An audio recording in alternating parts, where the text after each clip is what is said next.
इस उम्मत में आज कितनी गरीब बहनें हैं जो अपने बच्चों का खर्च चलाने के लिए दूसरों के घर में जाके सफाई का काम करती हैं, बर्तन मांजती हैं, तब उनका परिवार चलता है। इस उम्मत में आज भी कितने बच्चे हैं जो एक टाइम का खाना खाते हैं, दूसरे टाइम का खाना उन्हें नसीब नहीं होता। इस उम्मत में आज भी कितने लोग हैं जिनके सर पर छत नहीं है, जिनके पास अपना मकान नहीं है, जो सड़कों और चौराहों पर रात में खुले आसमान के नीचे रात गुजारते हैं। जिस उम्मत का ये हाल हो, जिस कौम का ये हाल हो, उस कौम के लोग, उस कौम के अमीर उमरा 5-5 करोड़ रुपए के जेवरात अपनी बेटियों को शादी में दे रहे हैं, पूरे जेवरात से अपनी बेटी को लाद दे रहे हैं। क्या ये फजूल खर्ची नहीं है मेरे भाई? अल्लाह के नबी फरमाते हैं कयामत के दिन इंसान ला तज़ूलु क़दमा इब्ने आदम मिन इंद रब्बिही यौमल क़ियामा, कयामत के दिन इंसान 5 सवालों का जवाब दिए बगैर अपनी जगह से टस से मस नहीं हो सकता। 5 सवालों का जवाब सबको देना है, मुझे भी देना है, आपको भी देना है, आलिम को भी देना है, जाहिल को भी देना है, आम आदमी को भी देना है और वीआईपी को भी देना है। 5 सवालों का जवाब सबको देना है। पहला सवाल अन उम्रिही फीमा अफना, तूने अपनी जिंदगी को कहां गुजारा। दूसरा सवाल व अन शबाबिही फीमा अबला, तूने अपनी जवानी को कहां गुजारा। तीसरा सवाल व अन मालिही मिन ऐन इक्तसबहु, तूने माल कहां से कमाया। चौथा सवाल वफीमान फकौ, तूने माल कहां पर खर्च किया। माल कहां पर खर्च किया इसका भी हिसाब देना पड़ेगा। अपनी महबूबाओं के लिए रिचार्ज करवाने वाले हमारे मनचले नौजवान वो 100-200 रुपए का जो रिचार्ज कराते हैं अपनी कानों की लज्जत के लिए और बदकारी के लिए, वो भी तैयार रहे। माल कहां पे खर्च हो रहा है हिसाब देना पड़ेगा। और माल कैसे कमा रहे हो, ड्रीम 11 के जरिए कमा रहे हो, सट्टेबाजी के जरिए कमा रहे हो। अभी हमारे व्हाट्सएप पर एक मैसेज आया कि क्रिकेट के मैच में सट्टा लगाना हो तो हमसे कांटेक्ट कीजिए, हमारे ग्रुप को ज्वाइन कर लीजिए, हम 100% बिल्कुल सही भविष्यवाणी करते हैं। मैंने खोला वो ग्रुप, देखा, मैंने सोचा कि देखिए ये क्या भविष्यवाणी करता है। आज पाकिस्तान का और साउथ अफ्रीका का मैच था, उसने कहा ये मैच पाकिस्तान जीतेगा। अब कितने लोगों ने उसके कहने पर सट्टा लगा दिया होगा, लाखों का, करोड़ों का। और शाम रात होते होते जब रिजल्ट आया पता लगा पाकिस्तान हार गई और साउथ अफ्रीका जीत गई। ये सट्टेबाजी आज हमारा नौजवान बड़ी तादाद में व्हाट्सएप के जरिए, टेलीग्राम के जरिए, फेसबुक के जरिए बाकायदा सट्टा हो रहा है और लाखों करोड़ों का सट्टा हो रहा है और जुआ हो रहा है और हमारा मुसलमान उसमें हिस्सा ले रहा है। और मेरे प्यारे साथियों, वो ये सोच रहा है कि हम रातों रात अमीर बन जाएंगे। अगर वो एक बार 1 लाख रुपया जीत जाएगा, अगली बार 10 लाख लगाएगा कि मैं 10 लाख जीत जाऊंगा, और पता लगा वो 10 लाख डुबा देगा, कर्जे में डूब जाएगा और अपने आप को और अपने घर वालों को दांव पे लगा देगा। मेरे प्यारे साथियों, माल कहां से कमा रहे हो इसका भी हिसाब देना पड़ेगा और माल कहां खर्च कर रहे हो इसका भी हिसाब। 2:30 बजे के हिसाब से अभी भी जितने लोग पिंडाल के नीचे हैं, मैं अल्लाह का शुक्र अदा कर रहा हूं, बहुत बड़ी बात है। और आपने थाकबेन तो আমি বলবো, থাকবেন কি না থাকবেন इंशाअल्लाह। आपने থাকবেন तो আমি বলবো इंशाअल्लाह। और जब हम ये देखेंगे कि आप धीरे धीरे जा रहे हैं तो फिर हम इजाजत ले लें। और आखिर में कुछ सवालात अगर आपकी तरफ से आए तो इंशाअल्लाह उनका जवाब भी हम देने की कोशिश करेंगे। मेरे भाइयों, हम और आप मुसलमान हैं और एक मुसलमान की जिंदगी का मकसद होता है अल्लाह को खुश करना। हर चीज का अपना एक मकसद होता है। अब ये जितने यूट्यूबर लोगों ने कैमरे लगा के रखे हैं, इनका मकसद है रिकॉर्डिंग करना। ये जितने मधुमक्खी की तरह माइक के आसपास ये जो माइक लगे हुए हैं, इनका मकसद है मेरी आवाज को रिकॉर्ड करना। अब ये माइक लगा हो, कैमरा लगा हो और यूट्यूबर साहब बेचारे वो कैमरा ऑन करना भूल जाए। अब वो आराम से बैठे हुए कि साहब मौलाना साहब की तकरीर चल रही है और हमारी मोबाइल में रिकॉर्डिंग हो रही है, और जैसे ही मैं तकरीर करके निकला तो अब वो शेरशाबादी में एक बड़ा मशहूर जुमला है, हस साला बोल देंगे। एक साहब कहने लगे कि शेरशाबादी लोग अगर हस साला बोल दिए तो फिर बात खत्म हो गई, वहां से मामला सारा खत्म। तो अब ये मकसद जो है रिकॉर्डिंग का, अगर वो मकसद ही पूरा ना हो तो ये मेहनत बेकार है। माइक का मकसद आप तक आवाज को पहुंचाना है। माइक अगर ये मकसद पूरा न करे तो माइक वाले को पैसा ही ना दिया जाए। हर चीज का अपना एक मकसद है। एक मुसलमान की जिंदगी का मकसद क्या है? What is the purpose of our life? हमारे जीवन का उद्देश्य क्या है? हमारी जिंदगी का मकसद क्या है? क्यों पैदा किया अल्लाह ने? अल्लाह तबारक व तआला ने सूरह ज़ारियात के अंदर कुरान के 27वें पारे में इस सवाल का जवाब दिया, वमा खलक़तुल इंसा वल जिन्न इल्ला लियाबुदून। मेरे बंदो, हमने तुमको सिर्फ और सिर्फ अपनी इबादत के लिए पैदा किया है। वमा खलक़तुल जिन्न वल, कैसे पहले इंसा की पहले जिन्न, पहले जिन्न, वमा खलक़तुल जिन्न वल इंसा इल्ला लियाबुदून। ऐ जिन्नात और इंसानों, हमने तुमको अपनी इबादत के लिए पैदा किया है। और कुरान के 29वें पारे में अल्लाह ताला ने इसको थोड़ा सा और खोल दिया है, अल्लज़ी खलक़ल मौता वल हयाता लियब्लुवकुम अय्युकुम अहसनु अमला। मेरे बंदो, हमने तुम्हारे जीवन और मृत्यु का जो निजाम बनाया, तुम्हारी जिंदगी और मौत का जो सिस्टम बनाया, इसलिए बनाया हम तुम्हारी परीक्षा लेना चाहते हैं, हम तुम्हारा इम्तिहान लेना चाहते हैं। लियब्लुवकुम अय्युकुम अहसनु अमला, कि तुम में कौन अच्छा अमल करता है, कौन ऐसा अमल करता है जो अल्लाह को राजी करने वाला, अल्लाह को खुश करने वाला है। तो हमारा मकसद अल्लाह को खुश करना है। हम जब कुर्बानी करते हैं ना अपने जानवरों की, तो कुर्बानी के टाइम हम जो दुआ पढ़ते हैं, दुआ में हम एक बात कहते हैं, इन्ना सलाती व नुसुकी व महयाया व ममाती लिल्लाहि रब्बिल आलमीन। बेशक मेरी नमाज, मेरी कुर्बानी, मेरा जीना, मेरा मरना सब अल्लाह रब्बुल आलमीन के लिए है। तो हमारी जिंदगी अल्लाह को राजी करने के लिए, हमें सबसे ज्यादा अगर किसी से मोहब्बत होनी चाहिए तो अल्लाह से होनी चाहिए।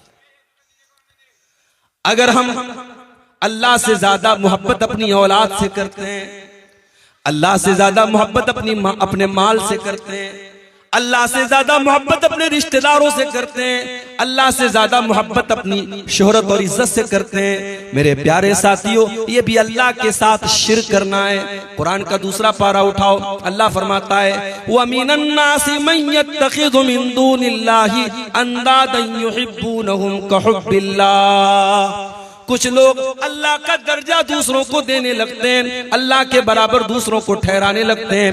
वल्लज़ीना आमनू अशद्दु हुब्बन लिल्लाह। जबकि एक मोमिन, एक ईमान वाला सबसे ज्यादा अगर किसी से मोहब्बत करता है तो अल्लाह से करता है।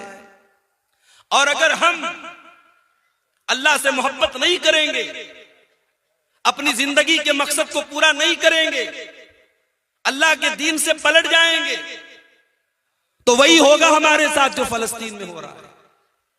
ये अल्लाह का कानून है। अल्लाह ने कुरान में बता दिया कि अगर तुम फिर जाओगे, हम बदल के दूसरी कौम को ले आएंगे।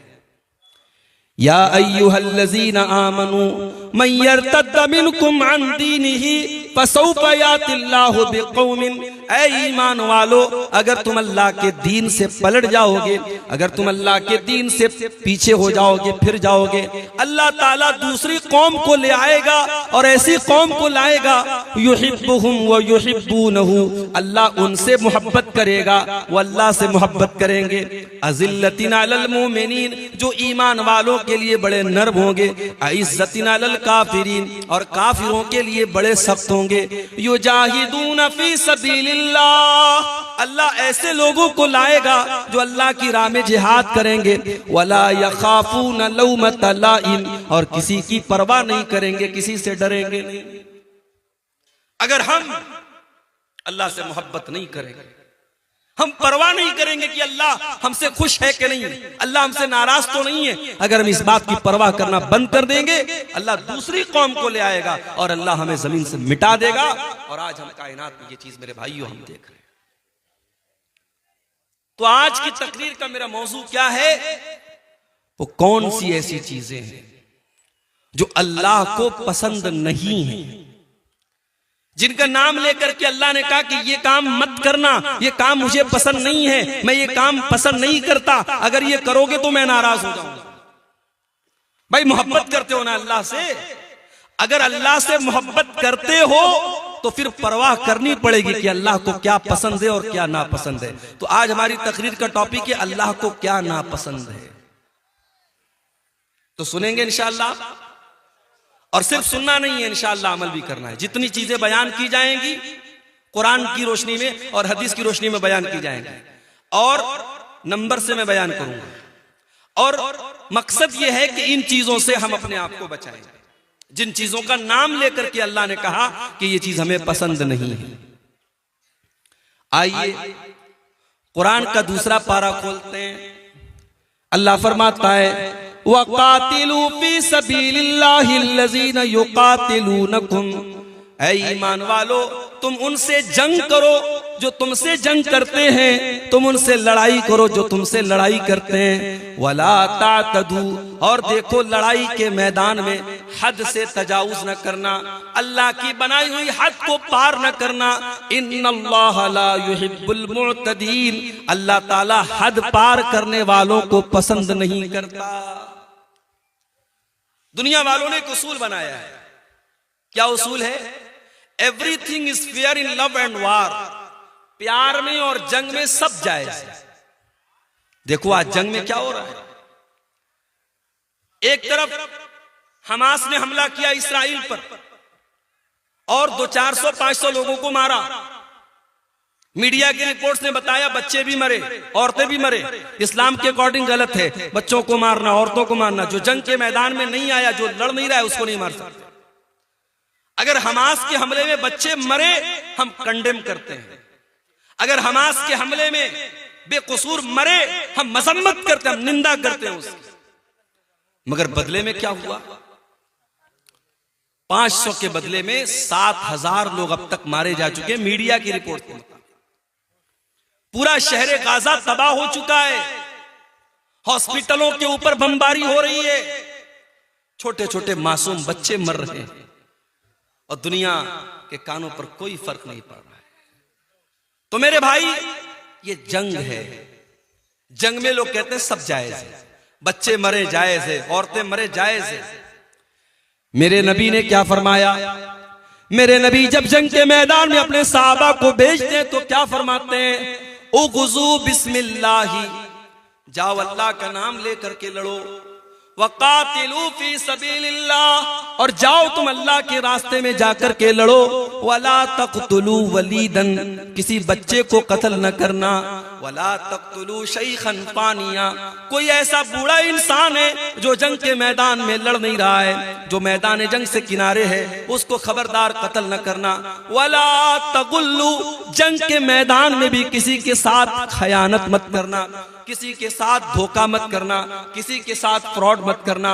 वला तक़तऊ शजरतन, किसी पेड़ को न काटना, किसी इबादतगाह को मत गिराना, किसी के पूजा स्थल को मत गिराना।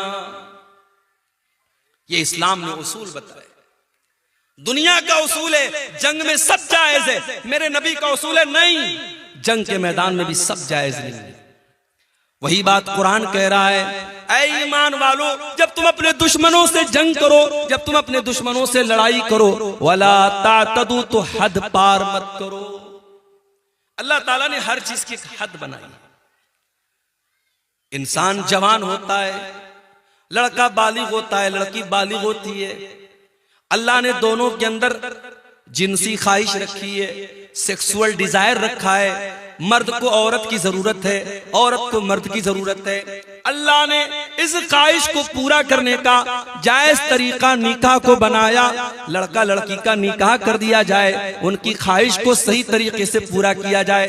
अब वही लड़का और वही लड़की अगर जिना का रास्ता अपनाए, अगर बदकारी का रास्ता अपनाए, अगर गलत लोगों से रिलेशनशिप कायम करे, मेरे प्यारे साथियों, यही अल्लाह की हद से तजावुज करना है। और अल्लाह फरमाता है वला तातदू इन्नल्लाह ला युहिब्बुल मुअतदीन, अल्लाह की हद कभी पार मत करना। अल्लाह हद पार करने वालों को पसंद नहीं करता है।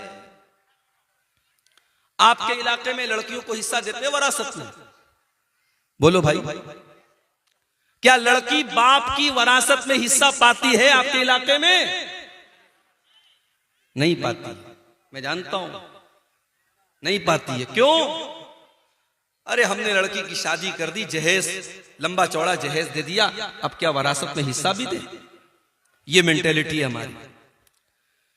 बाप का इंतकाल हुआ, मां का इंतकाल हुआ, मां ने कपड़ा छोड़ा, मां ने जेवरात छोड़े, बाप ने जमीन छोड़ी।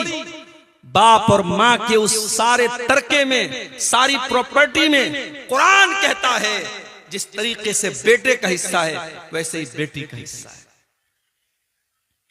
और आज हम पक्के मुसलमान, कुरान और हदीस पर अमल करने वाले, हमारे समाज में बेटी का कोई हक नहीं है। बेटी मांग ले तो समाज कहता है कितनी बेगैरत लड़की है, बाप की जायदाद में से हिस्सा मांग ले। अल्लाह ताला ने जब सूरह निसा के अंदर जमीन और जायदाद के मसले बयान किए, फरमाया तिल्का हुदूदुल्लाह,